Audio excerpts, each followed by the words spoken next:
I'm going to let you in on a secret weapon that's going to skyrocket your sales without the unnecessary headaches that come with using one of the big player CRM systems. And that secret weapon is Close CRM. Let's face it, we've all used a clunky, confusing CRM platform, the one that kind of makes you want to throw your laptop out the window. Well, Close is going to save you time, money, and sanity. Close has all the powerful tools you need to manage your leads, track your deals, and crush your targets. It has built-in calling, emailing, SMS, multi-channel sequences, and meeting tracking. It's super easy to implement, and it's built for your business.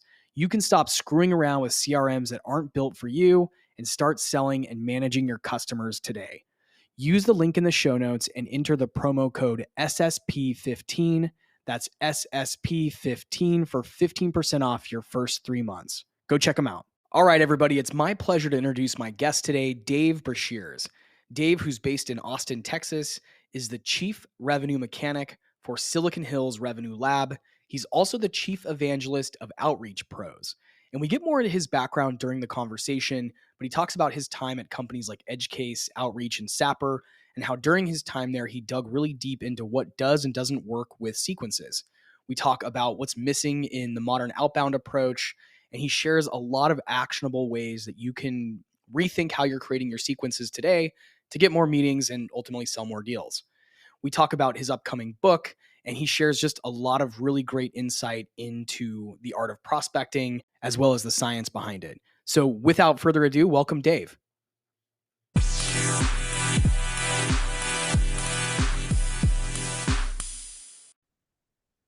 Do you go by Dave or David?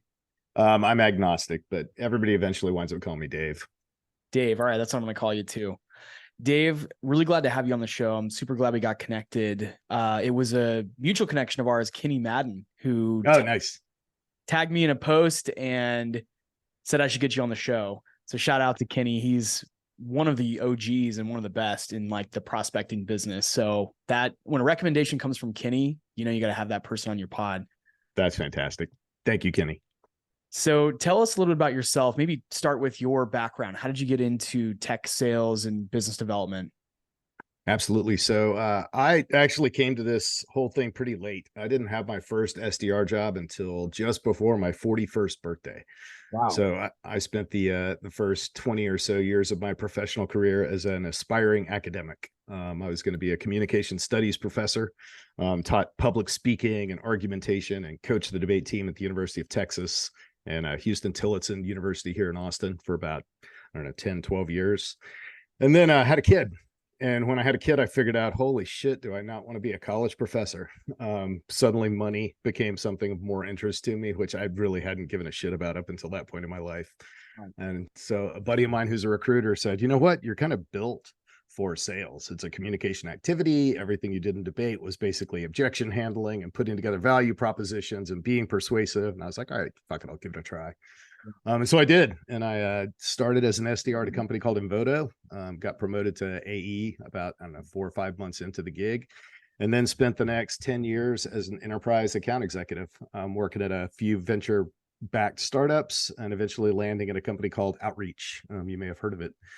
Mm-hmm. And I was there from about 2017 until 2020, at which time I left and founded the professional services practice at Sapper Consulting. Ran that for a couple of years. We sold to Abstract Marketing, at which time I left and have been doing kind of my own solo consulting ever since. That's how I got here today. That's awesome. So that's inspiration out there for anybody who's under 41 and feels like they aren't quite to where they need to be in their tech sales career. That's pretty awesome that you were able to have still such an amazing career. There's a lot of people out there that say it's harder to get into tech the older you are. And I think you're a nice testament to that's just not true. It really comes down to what your motivations are and what you're, how well you can sell yourself into these roles and what kind of skill set you bring to the table. And it sounds like you had a lot of the sales skills and you're able to apply those, into an actual sales job versus just the communications and academia. So that's really awesome. Yeah, hopefully that's an inspiration for some hiring managers out there to maybe take a look at an application or two that might not fit your traditional expectations of what an SDR are.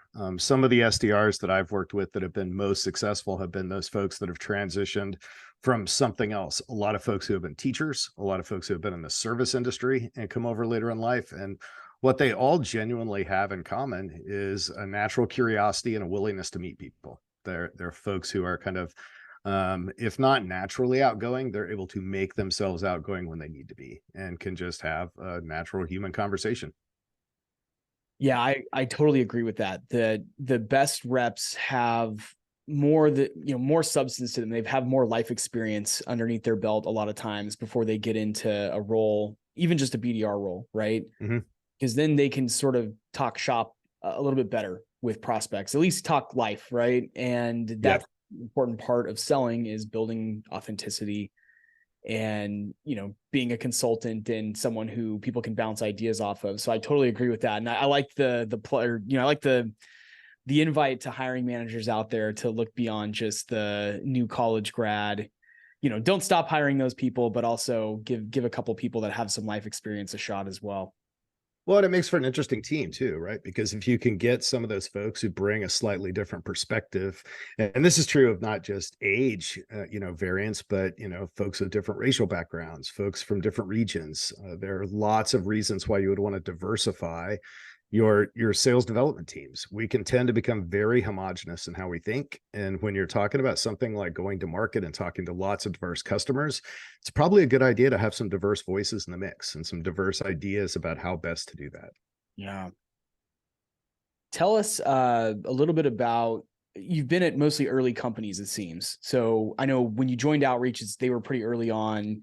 What has it been like coming into early stage companies and trying to develop business in maybe a new market or under logo? What's been your process for that? So every company I've worked with has had a couple of things in common. One is they're all early stage and they're kind of category defining products. I haven't really worked at an early stage company that was coming in as a late entrant. They were all kind of companies that did something that was going to require educating a buyer about a new way to solve a problem. It might even be a problem that they didn't even know how to articulate, or to know it as a problem. They just knew the pain that was associated. And that's the thing that really excited me. I love the idea of getting to go out and figure out how to break into a new market and figure out, how do we attach this thing that we have to something that customer cares about? And if you can figure out how to bridge that gap at the very top of the funnel, that's a super exciting thing. And so even as an enterprise seller, getting those conversations started was one of the most important, or one of the most impactful and interesting things that I did. The how that I did it, I got really lucky. My very first job was at a company called Invoto, and Invoto no longer exists. I think they may have sold the carcass of the company to somebody before it went out. But this was a company that sold video technology to e-commerce companies. So basically making product videos that could sit on your product pages back in like 2010, when we were still kind of carving out e-commerce. And the reason why that job was such a good place to start as an SDR is because on the very first day, they handed me a copy of the Internet Retailer 500, a catalog that was the 500 top internet retailers. And it was literally a physical, like a 300-page paper catalog. And they're like, here you go. You own everything in the eastern third of the United States. Wow. It was like, that was it. So that was my territory, right? We didn't have, this was back before brands were selling direct to consumer, right? They were largely still selling through Best Buy if they were electronics or someone else, right? So a fairly limited set of targets. So that was number one. I had this limited set of targets. Number two is they made it so that if you booked a meeting with someone who was on the first 100 of the Internet Retailer 500 list, you would get 3 points. And if you booked somebody on 101 to 250, you'd get 2 points, and 251 to 500, you got 1 point. And if they weren't on the list, the only way that the meeting would count is if an AE said, yeah, there's actually an opportunity here. And then if that opportunity closed, if it didn't, you still didn't get paid, right? So as an SDR, you had to make a certain number of points every month, and you could make them through any combination. So it was perfect because, one, it gave me this really narrow set of targets that I had to go after. I didn't have a choice of churning through accounts. Those were your accounts. You only got like 130 of them, and you got to go make hay. And so we were forced to do these really long engagements. So I learned to be an SDR in 2010 meant you had to go find 5, 10 people at a company, and you had to engage them for months at a time until they eventually broke down and took a meeting with you, which sounds a whole lot like what we try to do as sequences now. And so what I liked about it and what I learned at that time was to do outbound conversations. If you are a company that's selling a nascent product into a market that doesn't exist, you are category defining, you cannot wait for customers to come knocking on your door. Yeah. You'll die if you sit and wait for customers to show up, for the marketing engine to catch up to a point that your demand generation efforts and your SEO and your paid social and your paid everything is going to start producing enough inbound leads that you can fill the pipeline. It just doesn't happen. And so for those companies that have to go outbound, that kind of rigor and discipline that said you only get these accounts, you're going to have to go after them in a sustained fashion, you're going to have to get creative in how you do it, you can't just send the same email over and over again, you're going to have to pick up the phone. All of those things became a lesson in pursuit that I found worked in every single company that I went to. Every company that was selling something new, selling to a customer that wasn't familiar with it, didn't have a budget for it, wasn't in cycle, you were going to have to do work to break into it. And so I think that's the common denominator that I took. Whether I was an AE or an SDR, I knew that it was going to take an investment of time to land those important accounts. Yeah, walk us through maybe how that's changed too, because I completely agree with that. And this is how I learned to prospect, right? Was a very focused ICP list, a very specific territory, and you had to play the long game in some ways. Yep. And I think at some point we've lost connection with that, right? Now it seems like an SDR comes in and maybe they have, in some cases, especially in an early company, they have like 10,000 accounts they could theoretically reach out to. And the goal now is, all right, what's the best sequence I can write and push, tens of thousands of leads through that sequence. I'm being a little bit, extreme here. I know it's not always that way, but that's the core problem. You're not so extreme that it's not spot on. Yeah. And that's the difference is like, you got to come in and you have to build these long-term relationships, and it's a slow burn, right? You've got to be consistent enough that you can actually get some name recognition with your buyers versus sending 10,000 people one outreach sequence, I don't know, a couple times a year. Instead, you're following up every few weeks or however the cadence is with a very targeted list of people. And yeah, go ahead. I'd say even more than that too. Not to interrupt, but sorry about that. But what really gets me is we did two things that I think were a mistake. When I first got to Outreach, right? My company that I was working with before I went to Outreach was actually one of Outreach's earliest customers. And we were literally on a video that they did that was like the founders, and they were thanking their first like 10 customers, and Edge Case was one of them. And so I came from Edge Case, and we were a tiny little shop. We had like 3 SDRs and me as an account executive and managing a couple of things. And when I saw the tool, I didn't have a seat in it. It was just the SDRs using it. And my first thought was, oh, this is like Yesware on steroids. All the reps were doing was using it to send out what were seemingly one-to-one communication, but it was essentially just email templates. And they strung them together in a sequence, but it was all emails. And I was like, this is garbage. If you don't make phone calls, you're fucked. And sure enough, the reps that used it to just become an email marketer failed. And the ones that continued picking up the phone, engaging on LinkedIn, doing the actual work, continued to book meetings. So my thought was Outreach is dog shit. And then a buddy of mine, Jerry Farr, who happened to be running sales enablement there, called and said, hey, we got an opening. You should come check us out. And I was kind of like, well, maybe, maybe not. My wife convinced me I was an idiot for not even going. And I went out there, interviewed, and I fell in love. And what I fell in love with was I had the platform completely wrong. Yeah. I thought of it as a sales acceleration platform. And in fact, when I got to Outreach, we were still trying to name the category. And sales acceleration was one of the things that we talked about. You could take this shit ton of contacts from Salesforce, you could just plop them into a sequence, and then boom, sales accelerated. But that's absolutely not what the best companies were doing. All of the best companies were doing a very targeted approach. They weren't approaching this like Marketo for sales. Instead, they were picking out their very best accounts and the best prospects within those accounts and multiples of those. Outreach used to have a rule called Rule 52 that said, for any account you're going to engage, you need to engage up to 5 prospects, 2 of which have to be in a decision-making or champion role. So they got to be director or above on the authority scale, right? And so the thing that I got really excited about at Outreach was this is not about sales acceleration.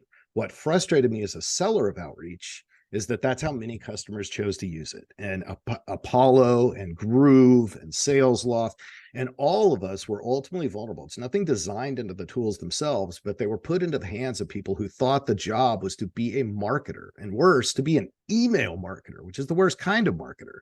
Right. And so we took this one-to-one communication platform and we turned it into a one-to-many communication platform.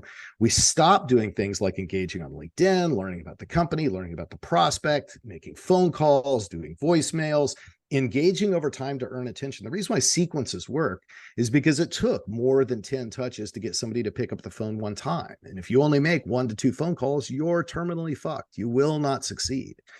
That's where we broke down. We broke down because sales acceleration became the idea in everybody's head, and they stopped looking at this as a tool to do very targeted work. And that's, I think, the mistake. We stopped looking at this as something that allowed us to be really excellent at starting effective conversations, and instead tried to make massive engagement happen. And that's not what it's for. So where do we go from here? How do we fix this, this situation that we've created here, where this is now the culture, right? Is you roll out a sales loft or an outreach or an automation tool. And rather than do it the way that's the correct way to use these, you just become an email marketer. How do we fix this? I mean, I think there are a few ways to fix it. I think one is the folks who are responsible for this, the thought leaders, the folks who have built these platforms, Lavender, who's an email company, everyone who is involved in sales development technology needs to get on the bandwagon of saying, we're not building this shit so you can become mass marketers. That's not what this is for. And we have to draw just a dividing line between what it is that sellers do when they're having one-to-one conversations with prospects at the top of the funnel and what marketers are doing to get people to meet us there. Right. Because that's the difference in those tactics. So that's one thing. I think two is each individual company needs to get their folks to slow down and reduce the target size. My starting at Invoto was great because I had the Internet Retailer 500 and that was it. That was your territory. That was your target list. You could not add more. You could not cycle in and out. Like, you had to make that work. I'm not saying that everybody should just pick a set of accounts and never touch it, but if you consider a high touch sequence, right, should be somewhere around a month, 22 business days. It's probably going to be somewhere between 15 and 17 touches, combination of emails and phone calls. It's probably going to be 7 phone calls, 7 emails, 3 LinkedIn touches, or something like that. Those emails are mostly going to be automated because we're trying to get people to pick up the phone. If I'm running a good set of sequences like that for my high touch customers and some medium and low touch for others, an SDR doing an account-based engagement, meaning I'm going to pick an account and I'm going to put 3 to 5 prospects into that sequence. It's like gambling and roulette. If I put all my chips down on one number in roulette, I got a 1 in 37 shot of hitting. If I put them on 5 numbers, I got a 1 in 17 shot. So why the fuck am I going to put all my chips on one number? Same thing is true in prospecting. You don't have the same mathematical certainty because we can spin the wheel in prospecting and the ball just never lands. But you up your chances and you diversify your risk if you engage more people. So every rep is engaging up to 5 prospects within an account using a combination of high touch and low touch sequences. In a quarter, a good SDR, assuming you're getting about a 20% reply rate and a 5% conversion rate, meaning booking 5% of those in the meetings, you'll be able to touch at most about 250 accounts. Yeah. Yep. Most SDRs have upwards of 1,500 to 5,000 accounts in their territory. What the fuck am I going to do with 5,000 accounts when I can touch 250 a quarter? Yeah. Right? I'm just going to spend the next 10 years working this territory. Like, that makes no sense. Right. So I think companies have to be smart in the way they allocate so that people start thinking smaller. I don't need to bite off 10,000 prospects if all I've got in my territory are 250 accounts. That's a much smarter way to start the process. And then the last thing I'll say on that is you just got to slow down. You've got to start recognizing that this is not an email blast situation. The inbox is a nightmare right now. The phone is dead. Not because cold calling is dead, because nobody's picking it up. I can count. I'm getting prospected left and right. And the last time I had a voicemail, I'll look. The last time I had a voicemail from anybody prospecting me that didn't come up as spam risk, that left a voicemail, is not in July. I'm still scrolling. Nobody leaves. I'm being prospected by like 50 plus people right now for the different companies that I'm involved in, and nobody is leaving me voicemail. So anybody that says the phone is dead, bullshit. My phone number is on my LinkedIn profile. Like, Wow. if you can't contact me on my mobile, you're an idiot. And nobody is. So it leads me to believe that it's not bad mobile numbers, and it's not people don't pick up the phone. It's that we have believed our own bullshit. We believed our own belief that nobody picks up the phone. Hey, when everybody left for COVID, they stopped answering their work phone. No, they didn't. They all forwarded their work phone to their mobile phone, you idiots. It's not like companies suddenly went, oh, well, I guess we'll never talk to our people again. That didn't happen. But there's this like urban legend that somehow people stopped using the phone to communicate.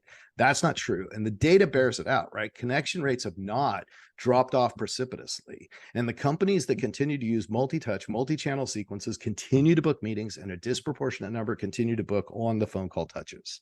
So we just got to get over ourselves. That shit's just wrong. So now we're here in 2023.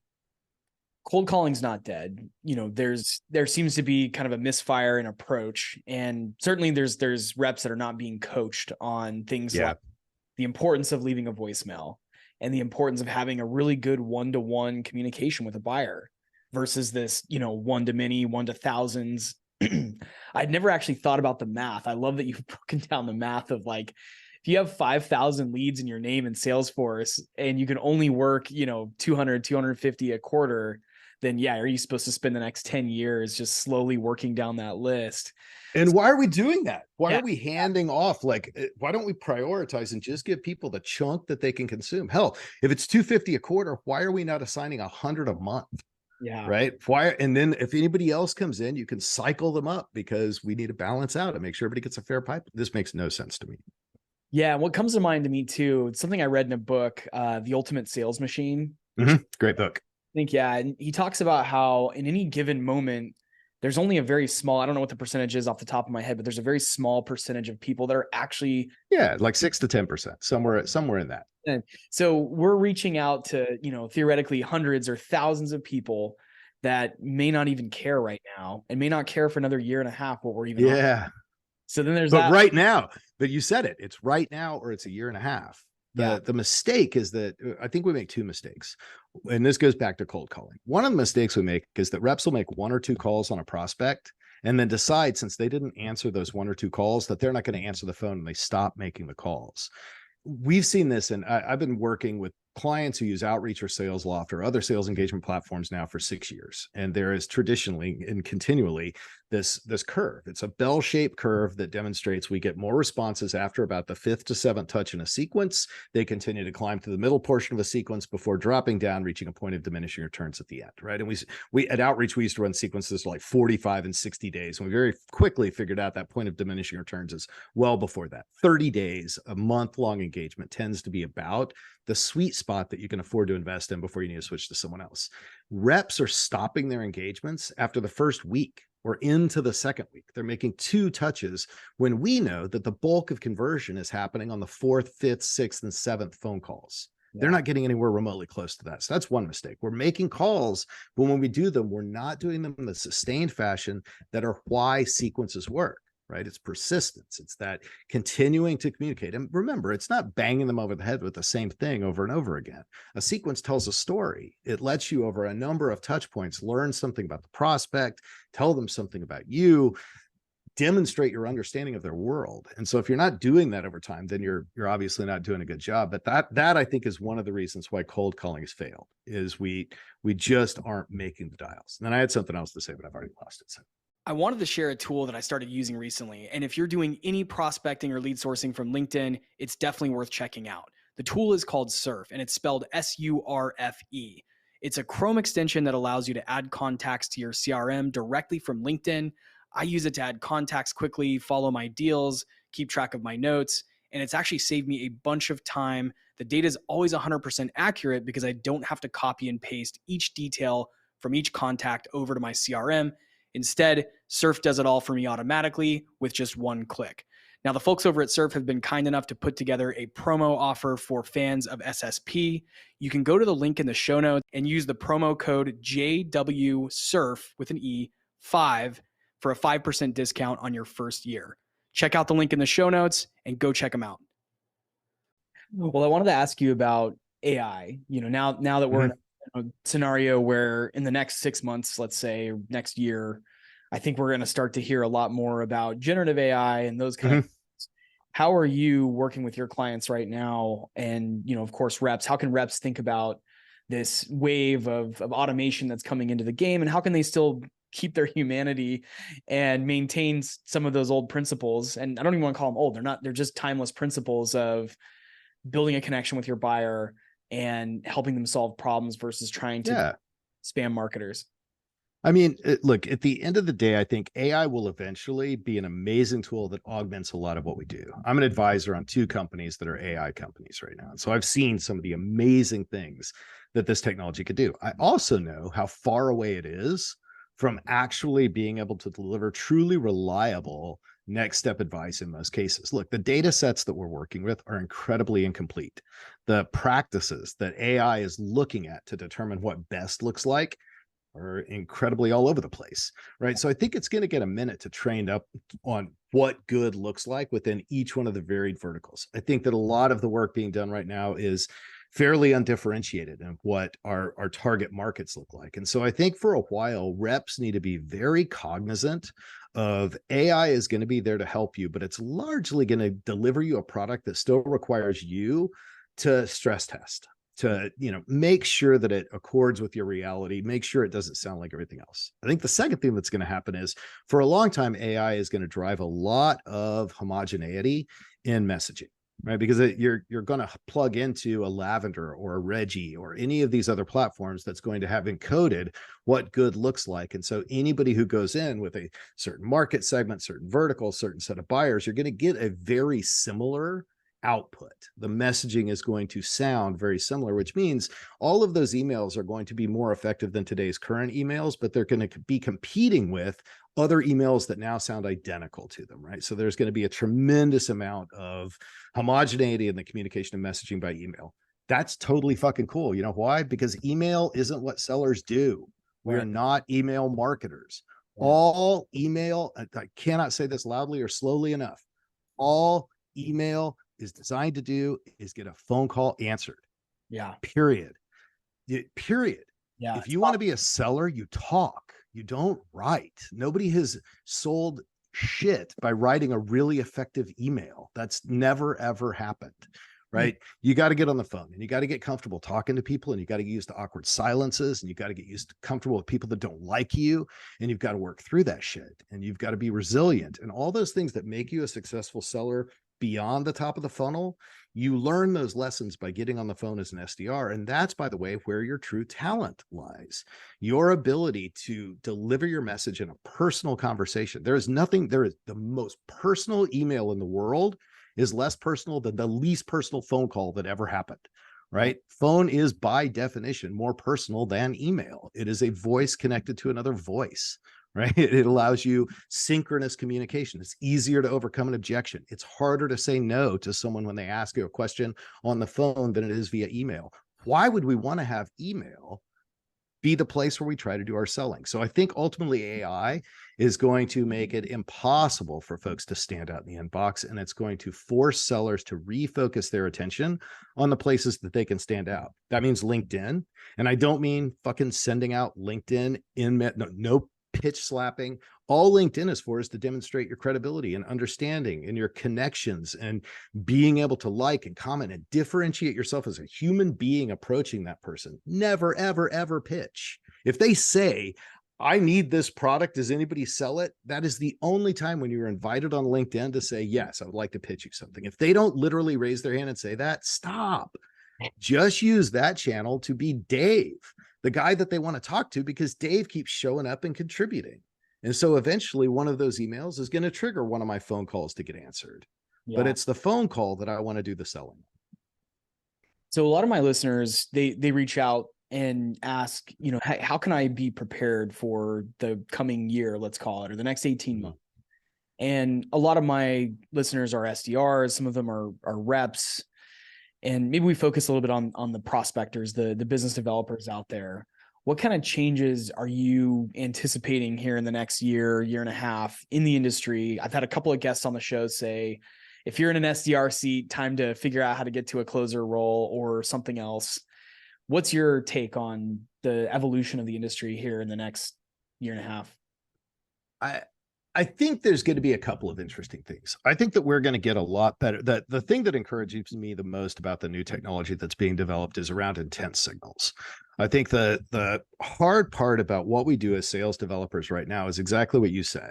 We've got a limited number of companies that we can go after, and only 6 to 10% of those are in the market at any given time, which means we're largely throwing shit at the wall to see what sticks and hoping something sticks. With better data around which companies are actually in market right now, 6sense, Bombora, Tech Target, Zoom Info Insights, like we have a plethora of new tools that are designed to give us better intelligence in terms of target selection. I think in one respect, the SDRs who become better signal analysts, better at understanding, because what you're going to get with 6sense is you're going to get something that every day says there are 100 accounts that you could go reach out to. Well, okay, that's stupid. You still don't get to pick up the phone and make one dial. You're still going to have to put them into sequences. It's still going to take time to get that conversation started. If they are truly in market and they're not coming inbound to you yet, that means they probably have an evaluation going and they're not really trying to invite a lot more people in, which means it's going to take some persistence to break into that conversation. And so the SDRs who stand out are going to be the ones that can take that large list of intent signals and tell me the ones that actually are buying indicators. Like, this is buying behavior. This is not an end user looking for like how-to guides. This is an executive on a product page looking at pricing. One is buying behavior and the other is not, right? They're also going to look at things like authority. Are the people that are doing the actions the actual people that make good entry points for sales conversations? If it's a bunch of individual contributors doing a bunch of individual contributory things, that's awesome. But that's not an indication that the executives at the company are in a buying state, right? So the SDRs who learn how to take this data that's going to be a mess to begin with while we learn how to cull it down and get it better, those are the ones that are going to win, because what they're going to do is stop trying to use their sales engagement platform as a spam cannon, stop relying on email, and instead figure out that if they can identify the accounts that are most likely to be in market at the moment, and the buyers within those accounts who are the best entry points for a sales conversation, they're going to win. And that data is becoming more accessible to us. I don't know that we're training people to do that well right now, but if I were an SDR, that's where I would invest the majority of my time, is learning how to use the tools at my disposal that tell me which companies are going to be actually in market, and then focusing my attention on constantly hitting the target that is the most likely to convert at any given time. Wow. That's great advice. I think that's dead on. And hopefully everyone out there listening can figure out a way to action that, right? Or to implement that right away. What are some ideas you have for someone who's listening right now who wants to implement that in the next month, right? How do you start to begin to kind of shift your mindset from this rut that we've fallen into, the spam marketer, to the way? All right. So a couple of things. First, every time you pick an account to engage, you're committing to that account for the life of the sequences that you're using, right? So if you're using good best practice sequences, if you're using a Beck Collin sequence, if you're using Sam Nelson's Agoji sequence, if you're using pretty much anything, KD has put together, they're all going to be approximately a month. They're going to be somewhere between 10 and 20 touches. There will vary between them, but for the most part, you're going to be using something like that. Those are high touch sequences. You'll be using lower touch sequences to go after individual contributors who could function as informants, or perhaps influencers who might be able to get you to a decision maker but aren't decision makers themselves. Commit to the account that you pick and commit to going after 3 to 5 prospects within each account that you pick. And you're going to run those sequences for the duration. So if they're 30 days, 22 business days is how I run mine. If you're going to invest a month of your time, then you're going to be committed for that month. Secondly, you can only add somewhere between probably 3 to 6 accounts a day into a sequence every day for about a week, maybe 2 weeks, before you start to hit what's going to be your functional limit. And that's your daily activity capacity. There are only so many things that you can do in a day, so many emails you can send, phone calls you can make, LinkedIn touches you can do. For most reps, that is somewhere in the 80 to 100 touches per day. The touches break down like this. A phone call with a voicemail takes approximately 3 minutes, including the calls that we connect with that should take about 5 to 6 minutes at most, right?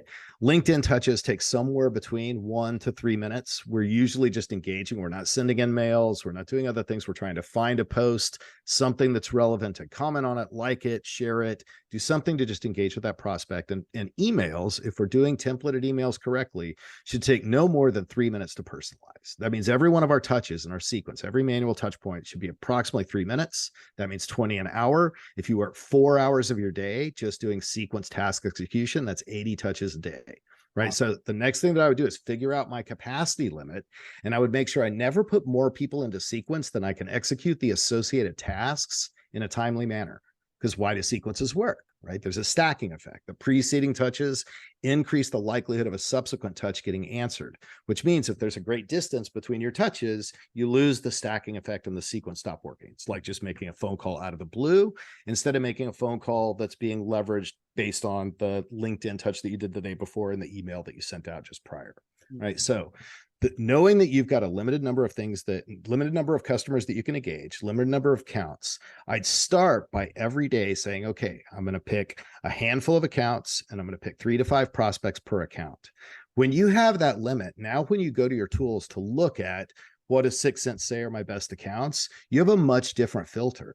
You're not trying to sort the top 100. You're trying to find the 3 to 5 accounts today that make the best sense for you to invest today. And now here's the thing. Once you've made that investment is banked for 30 days. You don't get to go tomorrow and be like, ooh, now there's a better account. I'm going to take these guys out, put this one in.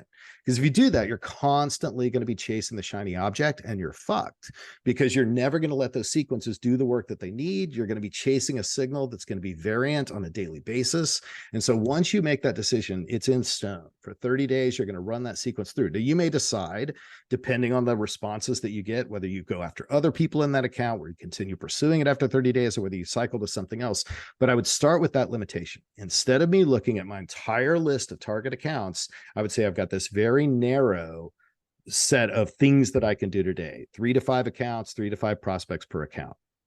Now, when I open up 6 Sense, the next thing that I'm going to do is I'm going to look at that behavior, and I'm not just going to ask, is there activity at this account level? I'm going to say, is this buying activity? And is this buying activity from somebody with authority? And when I look at those things, I'm then going to say, is this one of my top accounts? Right? Everybody should have a list of like their top 100 accounts that they want to get into. And that kind of trumps if you've got an account that's not so great and you've got an account that's your top and the engagement score on the not so great one is a little bit better than this one, always go for your better account. That marginal difference in engagement is much less important than they're the right ICP. They look like our best customers. They're highly likely to expand. They're a bigger initial sale. We have more examples of success. The use case is a better fit. All of those criteria are ultimately more important than there are some people doing some things that look like they want to buy. And so you've got to be careful that you don't lose sight of what your best prospects look like while you're chasing the shiny object of intent data. But if you do those things, I think it's very easy to use those tools effectively. I think you just got to be careful that you don't continually chase something that looks like it's hot today and then stop doing it after that day because you found something else hot the next one. That's a disaster. Yeah. So you're working on a book right now. I'd love to hear a little bit about the kind of thesis for the book. What can someone expect who might want to get on your wait list? The book already out, actually. I don't remember now. No, it's the book is such a pain in the ass. So the book has gone through a couple iterations. I wrote like literally 6 chapters in a month and a half, and it was dense copy, and it was ultimately this like fucking hateful diatribe against everybody who's doing sales development wrong and just like, you fucking idiots, what are you doing?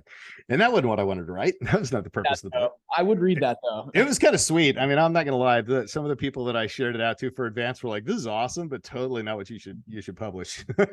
So it's probably it may rear its ugly head someday. What I was really trying to write and what I'm getting back to now is kind of the how-to. Like I've had this really privileged seat for the last 6 years. I've gotten to be on the front lines of the sales technology revolution. First as an enterprise account executive at Outreach, and then as a strategic account manager at Outreach, and then as the VP of professional services at Sapper. I've gotten to work with scores and scores of companies that are using Outreach and SalesLoft and Groove and Apollo and blah blah blah blah blah. And I've gotten to see all kinds of problems. And what I've ultimately taken from that is there are some very definite things that the companies doing sales development well are doing the same. There's some slight variation on their themes, but things like SDRs aren't writing their own sequences. They're relying heavily on phone calls. Sequences are more than 10 touches. Like there are just some fairly hard rules about how to do this well. And then there are a lot of companies that I see that are facing the shitstorm of the laissez-faire approach to sales development. They have tens of thousands of sequences. They are of varying quality. They don't have any idea what's working and what's not because it's utter chaos in their sales process. And as a result, their forecast is a disaster. They can't tell me if a rep is going to produce 10 meetings or 2 meetings in a month. A rep can one month have 50 and the next month have 0, and they have no idea why that is, right? So the book is essentially my attempt to say, hey, look, having seen a ton of this shit, here are the things that the companies that are doing well are doing right. And here are the things that are companies that are doing poorly are suffering from. And here's kind of the blueprint for how to make this thing work effectively. So excising all of the mean shit, it's hopefully going to be a much more constructive book. It is likely going to be released sometime I'm hoping before October, because I would like to have a big thing at Outreach's Unleash conference, but it is definitely going to be on Kajabi. It's not going to be a traditional book. I think each chapter is going to come with lessons, sort of worksheets that you can go through. It's intended to be a very practical exercise for folks who are trying to get their sales development house in order. So still in progress. Follow me on LinkedIn if you would like to stay updated. I keep publishing pieces of it just in LinkedIn posts because I'm just impatient and want to hear what conversation it sparks. So if you check out any of the posts for the last few weeks, you've already gotten some preview. It sounds like you'll be at Unleash in October. Is that right? I will. I'll be at Unleash in October. I'm about to re-kick in on the convention scene, the conference scene, which is weird. I haven't been in a couple of years and it's going to be totally rusty, but I'm kind of excited. I'll be attending, excuse me, I'll be attending Outreach Unleash as well. This is my first. All right, there you go. And all right, then. Yeah, we'll get to meet in person that way. And I guess for anyone out there listening, seek David and I out. Absolutely. Always eager to meet, listeners, fans, and, of course, guests. So yeah, it should be a good event. And same, like this is my first time going back to a conference in many years now. So it should be a good time. As long as I don't drink as much as I used to. So I think it's going to be an entirely different conference experience than in the past. It'll be interesting. Well, David, this has been an amazing conversation. I feel like I took away a bunch of stuff that I'm going to go try to execute on here this week. Around my prospecting and business development efforts. Any final words of wisdom you'd like to leave to the listeners? Oh, man. Well, first of all, Jesse, thanks for having me. I love these conversations. I think this is super important. I think right now, if I was an SDR or if I was an AE, there's a lot of noise right now about your jobs becoming obsolete. AI is going to do it for you. Man, don't believe that shit. For a very long time, the human element is going to be the differentiator. If you are a smart human who knows what good looks like and can distinguish bullshit from truth, you're going to be an invaluable resource because for a long time, companies are going to be way out over their skis in terms of the reliability of the insights that they're delivering. And they're going to automate a bunch of things that are going to fly the plane directly into the side of the mountain. You human reps who can distinguish the bullshit from the truth and who can, kind of apply some human reasoning to things to figure out when you're being led in a bad direction, you're going to be integral to the process. And so don't let people, one, tell you that you're no longer relevant, or two, convince you that you ought to put shit on autopilot. Now is not the time for autopilot. In 10 years, shit, everything will probably be automated. Who fucking knows?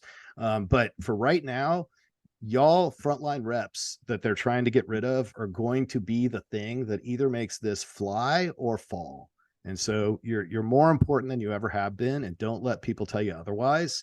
And the companies that think they're going to get away with downsizing in the short term are going to be the ones that fail first. So hold your head up. You still got a job. Well, David, thank you so much. Great message, and look forward to connecting at Unleash, and hope to have you back on the pod soon. Hey, I appreciate it, Jesse. You have a great day, buddy.